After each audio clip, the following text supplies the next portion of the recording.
welcome back to Drip Music X. It's a new year. Stash has a new Sherlock Holmes style pipe that's going on. Yeah, Gandalf. Fire. Fire. You know what your resolution is? Smoke more weed. Abs every year. It's the same thing. You must have bought that for yourself for Christmas, because if you're a fan of the show, you've heard Stash get yelled at for smoking weed at home. No. That was for burning incense. Oh, said it's not even weed. No, it's weed is not an issue. It was the incense, and it got sucked up into the air handler and then thrown upstairs in the bedroom, and then she was smelling I it. would have cooked you too. But like, what the fuck are you putting into my bedroom, bro? No, that's what that was all about. Keep your seance. I can't believe you didn't put that in the shorts that you sent to me from that show. I forgot till now. I'm gonna make a short of it. It will put it out. Yeah, you should. That'd be a funny short. Yeah. But it's not weed. It's the incense for the title. Yeah, that's funny. Yeah. I usually have a candle and incense burning, and now I got nothing burning but weed. Nice, man. You need to get a spray. You need to get a spray.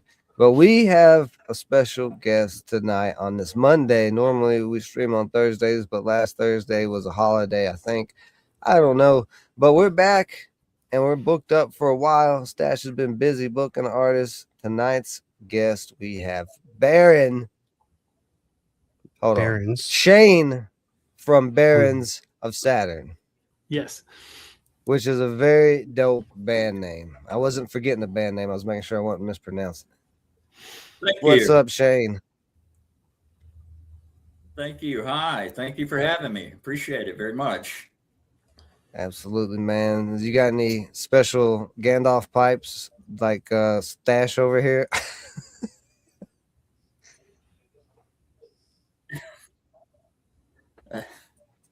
Not at the moment, but yeah, it's all good, man. Did you get any? What was your favorite gift that you got for Christmas, man? You know, it's a Anybody get you Monday. anything? It is Monday. We usually do this on Thursdays. Well, I got a lot of gifts actually, and I don't want to just single one out because I don't want to hurt anybody's feelings. Else. But yeah, I had a wonderful Christmas. And I got a lot of nice things and spent it with my little family, and it was all good. Awesome. So how about you guys? Man, same, pretty much. Pretty much the same, yeah. Typical Canadian Christmas. Oh yeah. What is a Canadian Christmas? Y'all decorate the normal trees outside with maple syrup? Is that how that works? They bathe we tap the maple trees. They bathe the penguins in that maple syrup. Maple syrup. Maple syrup covered penguin. That just reminded me. Riding on the back of polar bears, man. I had a new Christmas treat this year. One of my family members made. It was those little sausages wrapped in bacon and covered in maple. Ooh, that sounds delicious. Yeah, that sounds like I like it. Well, it sounds Canadian when I thought about it just now. I don't know. Maybe you add maple to things, you can call it Canadian. We're cool with that. Or you say A after anything you say, and that's Canadian. Well, you're a 55th state, so you're gonna get over all that maple syrup. I told you we'll join, but you have to have. You have to give us 12 states, bro. We have provinces. 12. We're bigger than you. We're a bigger landmass than you. You can't just have one. We've got to share. You can have Mississippi. We've got to have the universal health care. Man. Yeah, I don't know. We need something for healthcare. And it definitely needs to be universal. Somebody should get it. I don't know who should get it, but somebody somewhere should at least get some healthcare. It's right now. Elon Musk will hit it at some point. Don't worry. No, we're probably gonna have robots soon. Universal basic income will come with healthcare for sure. It's going to be because the robots, because you're going to have robot nurses and stuff. It'll be a lot cheaper for healthcare. Let's do it all on stream. What'd you say, Fresh? Not what I said. It's what James on Moorhead said, bro. Or Jameson Moorhead, bro. He said, shave your head bald on stream. Who? Oh wow. Who? Because I'm already Look at there. that. Look at fucking Professor X. Yeah, look at that. Head. With the green screen effect, looks like you can see in my brain. Crazy. You see my brain? No, That's how you can bald see I your am. lack of brain. That's how bald you are. You can see you Yeah, it's have pretty nothing empty in there, ain't it? Pretty Like a empty. peanut. That's crazy. I should Yeah, keep that the was hat wild. on from now on. I didn't know that effect would happen. There you go, on my Jameson. You bald head. got it, brother. Listen, Talk about Mr. Clean. we have a Fucking special smooth guest. brain. We have a special guest, Shane from Barons of Saturn. We're not going to sit here and roast me. We're not doing that tonight. Why not? It's my favorite pastime. That's always fun. Well, I'm trying to avoid it. I'm trying to avoid it. Okay. I'm trying to move faster. No. We're going into all the bald jokes right now. We'll do that later. How All right, did man, get at it. Ding Chavez, somebody help. I can't see that scalp. Too bright. I blinded somebody. All right, listen, no lawsuits. I'm not responsible for your seizures. You need to play that. You need to play that little Japanese intro that says we're not responsible for seizures or any. Exactly. That's it's not my fault that there's a Pikachu evolving on my skull when I take my hat off. All right. Flashbang when he moves his hat is crazy. Okay. All right. Yo, wait, before we continue, I have some sad I actually have sad news, bro. Oh no. This is the lowest I've been. This is not. Oh, don't even say it. Don't even say it. Look at it. Don't even say it. Look at this is all I have. When is that normal? Anyways, you need to start a GoFundMe. I'm telling you, it's bad, bro. A GoFundMe for weed is crazy. He's in Canada. Like, bro, we just released a short that said I was sponsored by weed, and we said like fuck. I did see that short. That was a great short. Oh man! All right, we gotta move on. We gotta move on. Go ahead. So more jokes are already coming in the chat, so this is not good. Shane, Barons of Saturn. What does that name mean? How did y'all come up with that? That's the first thing I gotta know. It's a dope name. It's related. It's related to New Orleans voodoo. It's Baron Samedi. It's Baron of Saturn. Is the original context. It's just sort of like a mythological thing, that's related to voodoo. Basically, it's Saturn is the proto deity, the first god, worshipped in the heavens was Saturn, and there's a lot of these ancient mythologies surround that, or related to it. So does the music go along with it as well? Would you say the music goes along with the name as well? I'm sorry. Would you say the name? Well, fits the music well? To a degree, because I think so. Yeah, because it's alternative and just weird. It's like, well, people always want to know the meaning, and if they do a little research, it's kind of interesting. So I guess. I don't like to explain things too much. I like for people to just figure it out, I think the story behind it's sort of cool. like it's like Papa Legba, going down to the crossroads and the blues legend and all that. It's Baron Samedi is Papa Legba. He's old scratch that people make a deal with. You make a deal with the devil to play guitar, and so I come from kind of a eclectic musical background, including blues, just sort of in my DNA. Oh hell yeah! And being from the South, Hell yeah! Yeah, I know Papa Legba personally. Shout out 607 Unk. That's who Papa Legba is. Deal with him soon. Anyway, yeah, dude, I love the lore behind it. The lore behind it is great. That matches the tone of the name. Really dope. So how many band members are there? Appreciate that. And well, there are 3 live. I am. Okay, I play bass in the band and sing. Nice. So we're a power trio in a live situation. The album is a little bit more involved than a power trio. There's extra guitar tracks and things. So we're looking to bring in another guitarist, actually. So it will probably be a 4-piece pretty soon. Stash is a drummer, man. Too bad, Stash, man. If it needed a drummer. Oh, man. Uh-oh. Oh, no. Don't get him started. Oh, is that drums you just hit? Oh, yeah. My laptop sits on a bongo drum. My microphone's on another bongo drum right here. Of course.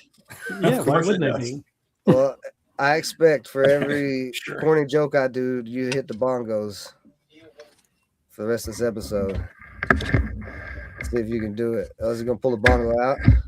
Oh no. My microphone was on it, so I couldn't just like bang on it with the microphone on it, could I?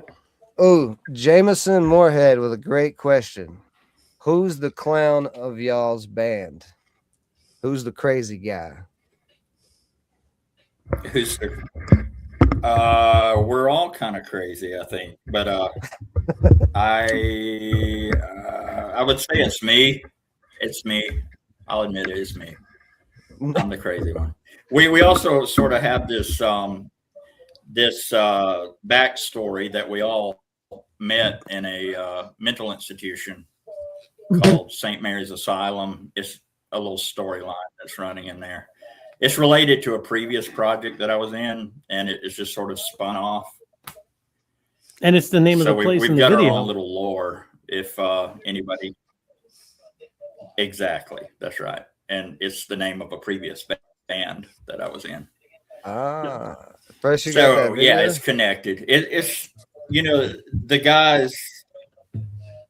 I'm sorry. Oh, I was just asking Fresh if he had that video ready.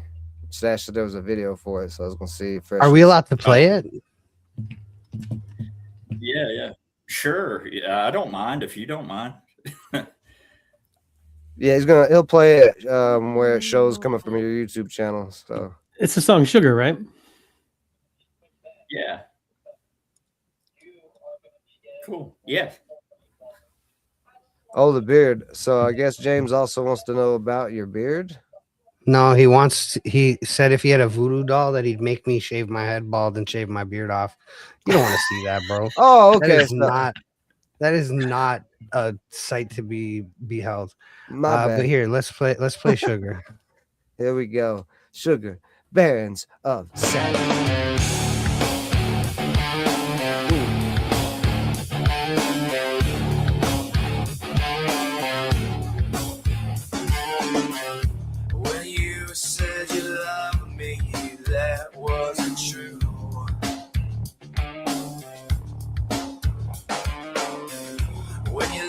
Me, baby, you left me loving you.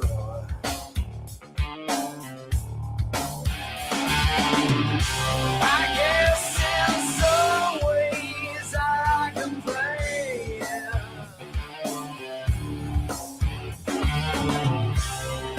Loving you, baby, is like sugar in the rain. Oh, babe.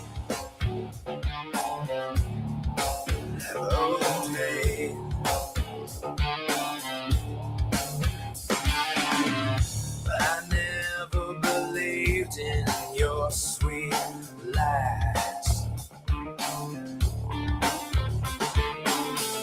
but I could tell they weren't true by the look in your eyes. I guess in some ways I like a pain.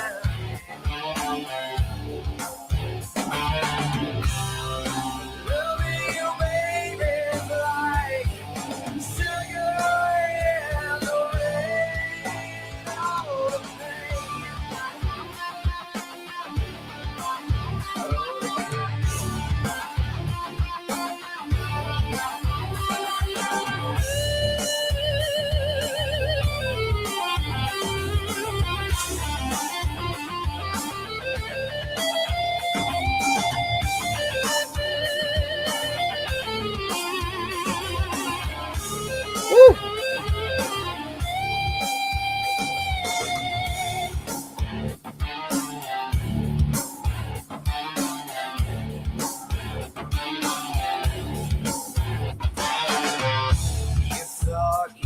clever and I was naive.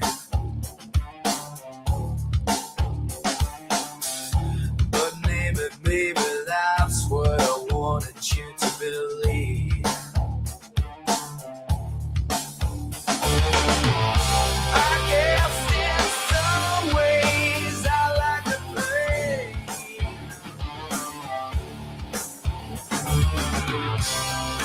Loving you, baby, is like sugar in the rain. Oh, the pain. Oh, the pain.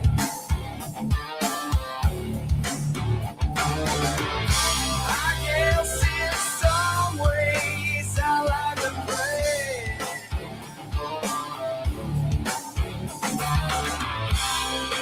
Loving you, baby, is like sugar in the rain. Oh, the pain. Oh,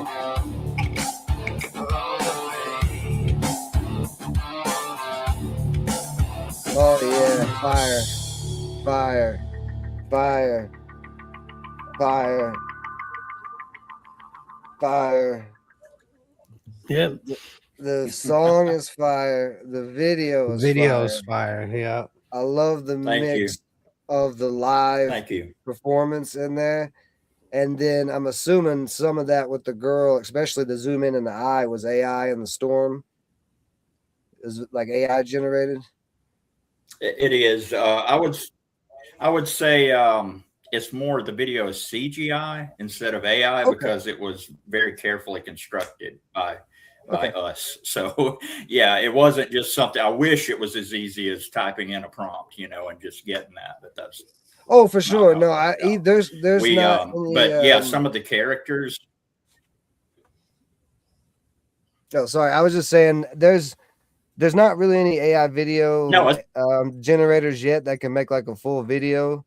I was just saying like it looked like there was CGI or AI or something like that with some of those effects. Oh, for sure, yeah. Yes, absolutely. Yeah, I didn't mean your whole video was made from AI. No. I wish it was that easy. I really do. Right. But, it's just not. It's everything that AI is generating is going to always be generic because it's basically stealing from other artists.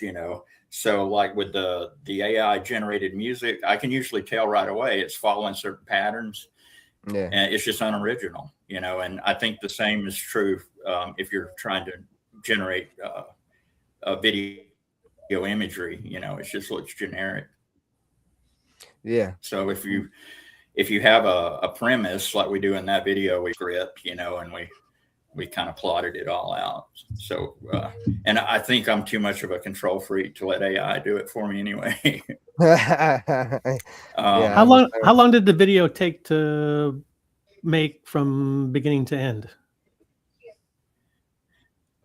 With the filming and the editing and everything? The technical work. A couple of weeks, not really that long because it's pretty simple, but I think it's 4 minutes long. But yeah, it took a couple of weeks. Yeah, we had to shoot some scenes, and then replace some backgrounds, drop in some extra characters and that kind of stuff. But yeah, I think 2 weeks. No, everybody that I played it for has loved that song. I think my favorite song is Strawberry, to be honest with you. That one's my favorite. I like the vibe. I appreciate that. I like the vibe it's of the Strawberries. Sure. Oh, go ahead and talk about Strawberry. Well, I appreciate that. Yeah, I was just going to say Strawberry is probably the most pop oriented, but all of these songs actually come from the 90s. I wrote these songs in the 90s, and it was sort of like a solo project that I had going on back then from a band that I was in. And I was just going through some 4-track demos that I had a little over a year ago. Well, it took a year to record the album, I just, took these songs that had never seen the light of day and just brought them back out. So a lot of people think, it's retro or it has sort of a 90s feel, but it's authentically 90s in a way, that way. Right. That's awesome. But, I'm the songwriter of the band. I write our music. No, the songs are the lyrics and stuff for the stories that they tell are all great. Like I said, I've been listening to the album all week, and I couldn't wait to have you on. Well, I appreciate that very much. When I was young and stupid, I used to say things like, I've got to experience life. I've got to experience pain so I can really write, And so I guess I did. The entire album, Mercurochrome, is a reference to, it's a Gen X thing. You guys might know what I'm talking about. This medicine that you put on scrapes and wounds, that turned out to be potentially hazardous to your health, had mercury in it, which introducing make you go crazy. So we thought that was a good name for the album, because it's kind of a Gen X thing and dealing with pain and just of relationships. Every song in the album is based on a bad relationship. Maybe they sort of cross over. It's not all the same person, and some of it's fictional, but it's just sort of that angst thing that we had going on, in the 90s, and just writing about our problems, I guess. So yeah. I've been in other bands where the lyrics that I wrote were more obscure, and those on this album are pretty blunt. It's pretty straightforward. If you read the lyrics, you kind of get the story behind it, which is feels a little strange to sort of put your personal feelings and thoughts out there like that. So, I cringe a little sometimes when I listen to it myself, but I do appreciate that it's been well received. A lot of people seem to like it, enjoy it, and that's what it's all about, When did the album finish up? Go ahead, Stash. What was you about to ask? When did it finish up?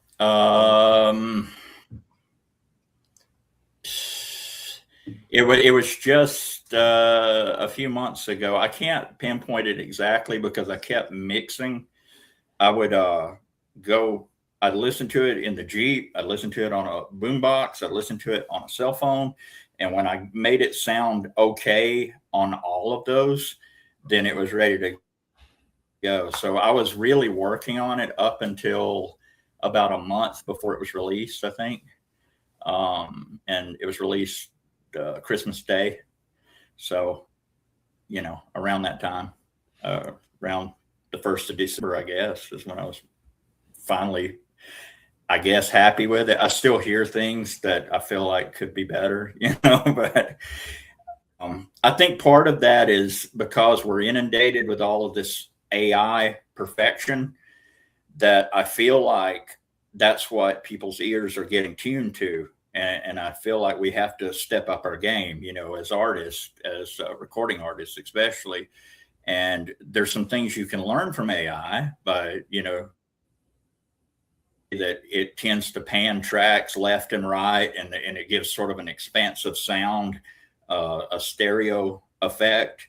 And we did that by, adding extra guitars and things, and, left, right panning, and everything can't be just straight down the middle, in the old days when I first started recording on 4 tracks, we used to just basically put everything straight down the middle, but I learned a lot about panning, and stereoscopic effects and things over the years. But in the band, we have a combined musical age of about 120 years old. So we've all been playing for about 40 years. So separately, You can tell because the sound is so solid. I guess you learn things. Well, thank you very much. Have you been on any tours yet? A lot of tours? No, not tours. We tend to go out and do a show and then come back to home base. It's like we're trying to do. We stage everything here in the southeast, and there's kind of a circuit of cities between Atlanta and Birmingham and Huntsville and Chattanooga and maybe out to Nashville, which we've been a couple of times. But that's a little bit of a drive for us to go that far out and then make it back. I do have a day job and everything, so. But I didn't hear you mention we're Knoxville. looking to tour this summer here in the U.S. Where? Knoxville? Yeah, we haven't played there, but we will. Yeah, we haven't played there, but give me a place, give me a date, and we'll show up. We will. Yeah. We'll play just about anywhere that'll have us. Yeah, I you think live stream that. Yeah, that's a good idea. I was looking at the comments when the video was playing, and one of them said something about it sounds like Tool in the background talking about the music, and then kind of country like vocals. That's because I'm a Southerner, it comes out. But I used to try to go with a non-regional diction and tried to erase my Southernness when I sang or recorded any kind of audio. But I'm just authentically me at this age. That's what makes you. It is what it is. But yeah, and it is a mixture of all of those things. When people say it sounds like this thing or that thing, I'm usually like, yeah, that's pretty accurate, because they're probably right, because there's a lot of different things in it. A lot of alternative influences, from like Jane's Addiction, Red Hot Chili Peppers, that kind of early 90s vibe that was going on. And at the same time, you've got blues and just whatever, who knows where it comes from. But Tool, yeah, I'm a big Tool fan. Now, the blues, you definitely can hear it in the guitar riffs and stuff. And the guitar solo, yeah, for sure. Mike Honcho. Sure. Nice, shout out to Mike. What was that? Ding said, "Oh, keep that twang, keeps the America spirit alive." Hell yeah. Ding Chavez has a very. I'd say it's a pretty American name at this point. It's a mixing pot name there. Why not? Yeah, you guys got a new territory now. Right? I've noticed this strange thing. I've noticed this thing going on with accents, how they're sort of disappearing. Have you noticed they're sort of dissolving a little bit? I think it's because everybody spends so much time on the internet that they're learning each other's accents, and it's all a mixture. It's really hard to tell where young people come from nowadays. Yeah, you have to go by actual slang talk to really know. But regional slang. Yeah, like very specific phrases. Yeah, that sort of thing. That's true. Even British people, it blows my mind, because to hear them talk, they sound American. Now they're not talking like Dick Van Dyke and what was that movie, Chitty Chitty Bang Bang or something, Hello, governor, that kind of stuff. It just doesn't happen anymore. Man, all of that is just like it's sort of like a period in their history that they're a little embarrassed about, and Americans automatically, hello, how you doing? And all that kind of stuff. They just don't sound like that. Yeah, I guess we have slipped up on making fun of people lately. We need to start making fun of them real hard again. Maybe they'll remember their old accents if we make fun of them even harder. Well, it makes them interesting, you know. I mean, I think it's sort of like I think it's sort of like how a lot of Asian friends that I've had over the years thought we were all cowboys, and we all literally had like a 6-shooter on our hip, you know, which yeah, people pack heat, Some do. but Well, not exactly. When like I used that. to play SOCOM Yeah, on some do. PlayStation Some 2, do. they used to, like, even Americans used to say, like, how do you have internet in your igloo? It's like, You can run a wire. The polar bears That's some installed ignorant it. shit right there. The polar bears installed. You can run a wire through the ice. Yeah. You can run wiring through ice. It's all right. maple syrup wires. Yeah, exactly. You wrap it in duct tape and cover it in maple syrup afterwards, and then it'll go right through that ice. Exactly how it happens. Fresh. Do we have Fresh's Fast Fire segment? Did you make that graphic yet? I didn't make no graphics, bro. God, you slipped. Man, you had one thing to do this week. And I probably won't do it this week again. Well, do you at least have some fast fire questions ready?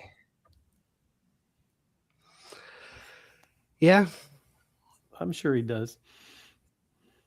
I do. Okay. So, Shane, I'm going to ask you some questions. Just give me like a 1 or 2 sentence, quick, off the top, first thing that comes to your head answer. Okay, I'll try. If you had to describe your sound as a weapon or a tool, which weapon or tool would it be and why? A Japanese katana, samurai sword, because it's efficient and precise. I don't know. It sounds like good that. to me. It does sound Do good. you have a go-to ritual or habit that helps you get into the zone before recording? Smoking lots of weed. Yeah, we smoke lots of weed. No, not really, but no, I think that actually can be detrimental to a point when you're trying to record, you know. But no, not in particular. It more. I'm sorry, I'm going on too long, but I was just going to say it's more of a mood thing. Cool. Have you ever written a song that you loved but chose not to release it? And if so, why? Yes, because too personal, too revealing, just to being a Gen X guy. It's hard to just, you know, put your true feelings out there sometimes, for me anyway. Yep. And there's still some on the shelf. Maybe the next album. Nice. Hey, Fresh, this is one of the questions that has always surprised me because every single person has said, yes, they have songs they've written and they have chosen not to release. And that was surprising to me. It surprises you? Sure. Yeah. Well, Yeah, it does. every song on this album was that until it got released on Christmas. Right, from the 90s. We were putting them out, you know, on Facebook. Yes, they were in the vault. Yeah. Yeah. Well, I mean, like I have because many they're songs all that actual. I've written They're all. that the world will never hear. I think that's beautiful. Should never, you know? or it's like should never hear, or I don't know. Maybe they Like, should, in a but way. they probably won't. Well, I mean,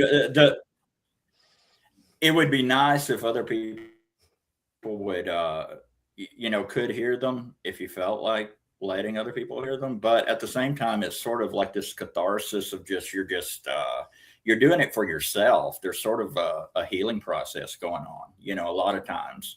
And I've done that. I've just sat down with the acoustic, you know, and just free association, just make up a song on the spot and never play it again. You know, I've done that a lot. Nice. What's a lesson you've learned about Sometimes the industry that I have you wish like you knew an earlier? instinct to hit the record button, you know, so I could. remember to play it. But That it's rigged. That it's rigged. Well, it used to be, and It now still is. everybody is their own label. Power of the internet, and like what you guys are doing, you can start small and grow big, and nobody can really stop you.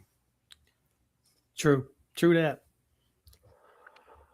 What's one genre or musical style that you'd love to experiment with in the future? Reggae. I want to hear that. Me too. As a bass reggae. player, I like funk and reggae. You know, all these grooves. Yeah. Anything that's got a bass groove in it that moves people. You know, that's what I want to do. Nice. The bass playing on this album is sort of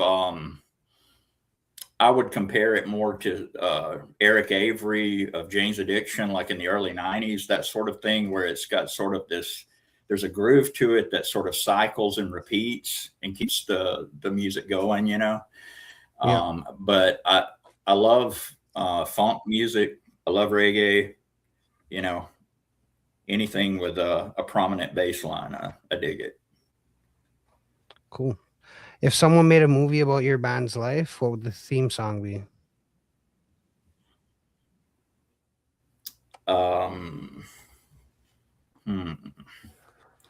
That's a good one, because should it be one of our own songs, or could it be something else? My theme song's not my own. Probably Crazy Train. It could be Crazy Train. Nice. I feel that way sometimes, that, you know, my life's been pretty crazy, I guess, in some ways. I guess everybody's is. Absolutely. How does your approach to music reflect the way you feel life Wait, outside of? that song was not about Ozzy running crazy trains on? Never mind. Go ahead. What? I always thought it was going off the rails on a crazy train. Yeah. Yeah, that's the hookers. Is it not? That's what I thought. What's the most surreal? I thought we were about to have a Mandela effect. I'm sorry, what was that? What's the most surreal experience you've had as a metal musician? Or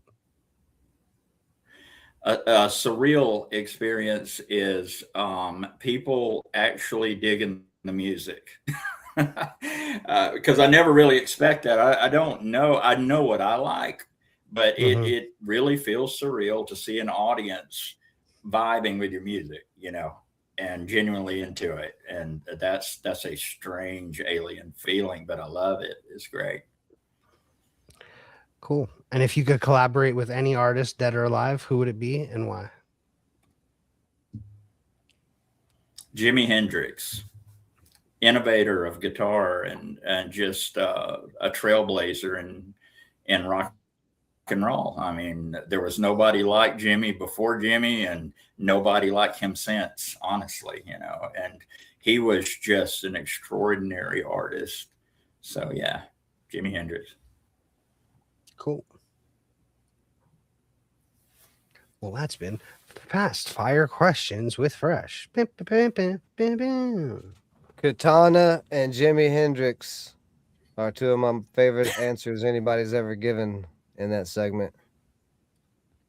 Oh, we should do an NFT collection of Cool. Jimi Hendrix's with katanas. Just a bunch. Let's do it. Yeah. Well, you know, there's the tie-in Voodoo Child, you know, it's Barons of Saturn and the Voodoo Connection. And just Jimmy had that kind of vibe, you know. For sure. Something supernatural going on with that guy. For sure. Definitely some cocaine from the supernatural involved. He was definitely off the rails.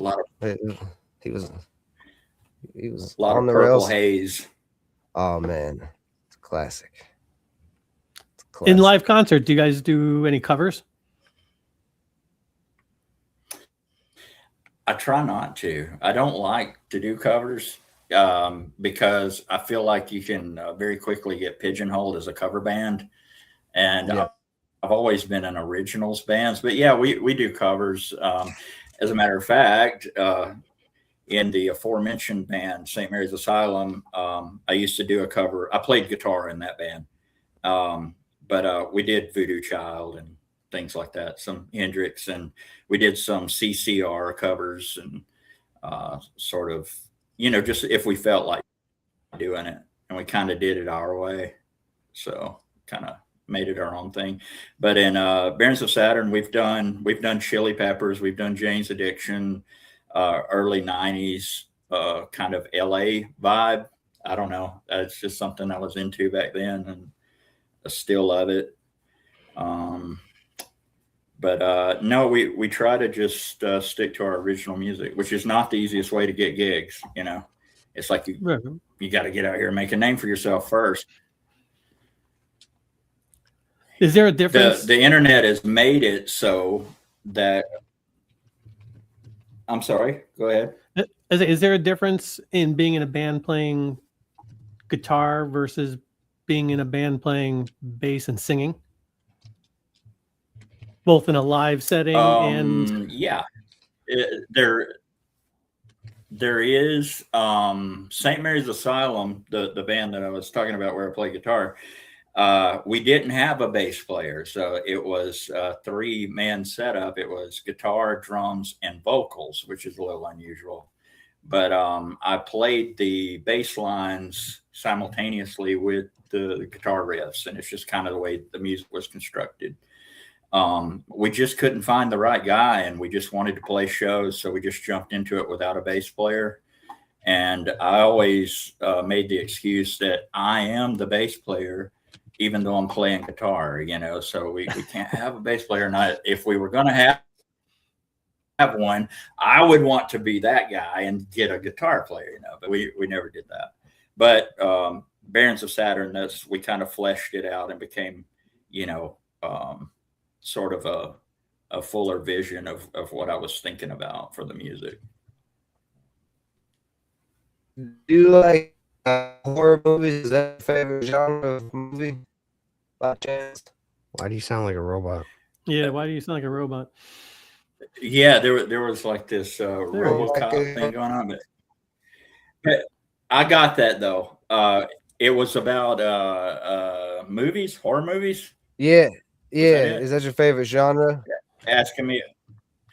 I do. I like every genre probably of movie. I mean, I like comedies, and if you can combine horror and comedy, then that's good for me.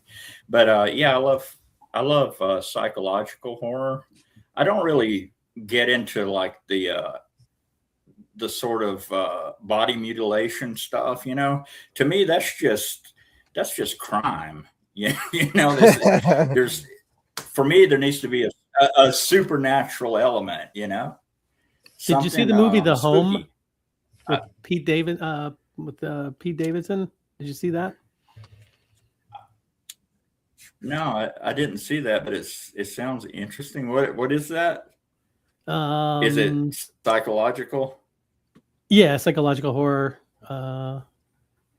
Pete Davidson gets a job as cleaning up in a retirement assisted living home, and he's not allowed on the 4th floor, and the government's doing experiments on the people on the 4th floor. And then I saw a trailer. Right. It's only an hour and 22 minutes. That looked interesting. I saw a trailer. I thought it was interesting. Oh, well, I kind of like that too. Sometimes movies are too long, It's like they put a lot of filler in there because people expect an Avatar or something, for every movie. But I like the days when they were an hour and 30 minutes. It's good for me. Besides, I fall asleep. Like in the second act.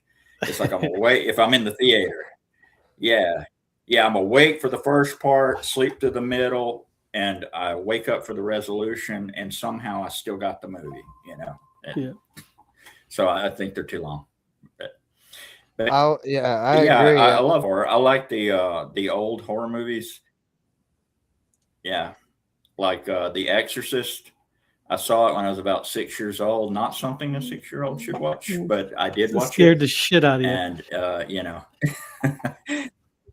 it's stuck with me till now. You know, and every Halloween I pull it out just to get those, you know, those weird sort of goosebump feelings, you know, and sort of reflect back on when I was a kid and I took it so seriously.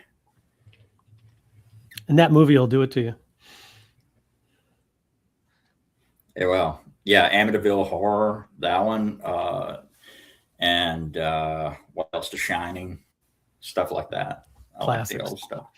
A lot of M. Night Shyamalama Ding Dong, I think it's how it's pronounced. He's got a lot of those type of movies. Yeah. So I think you're right. That's it. Yeah. Perfect. Yeah, exactly. Yeah, he's a little weird. Like, I mean, he goes.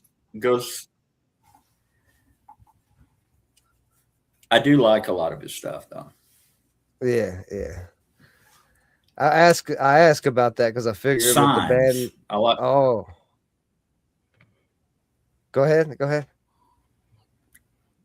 No, I was just going to say, Signs is my favorite M. Night Shyamalama Ding Dong's movie. You know, there's just something about that one. I think he nailed it with that one. There's a creepiness all the way through it, and you're just like all of his movies. You're wondering what's coming next. You can't figure it out. You know, so you just have to be passive, and you just have to sit back and, you know, take it in. But yeah, with the Barons of Saturn thing, the connection with horror, St. Mary's Asylum, and I keep talking about the old band here, but they're sort of connected. This is sort of the spiritual successor to St. Mary's Asylum. All of the songs in St. Mary's Asylum were Halloween themed.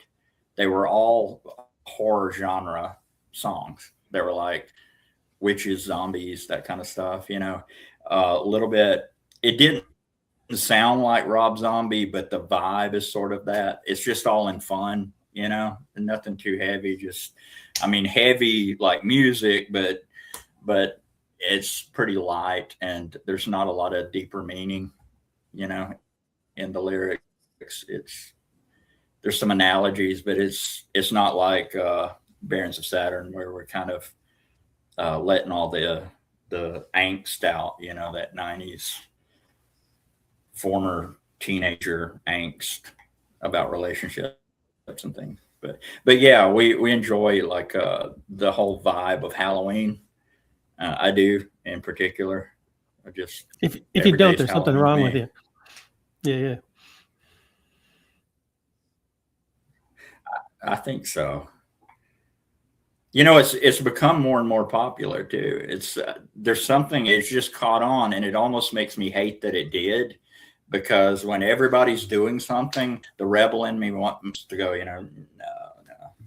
But everybody loves Halloween. There was a time here in the South when I was a kid, you would get like a chick tract. You guys ever see those? Like those little Bible booklets, and it's like a cartoon, and in the end everybody's burning in hell because they celebrated Halloween or something, you know.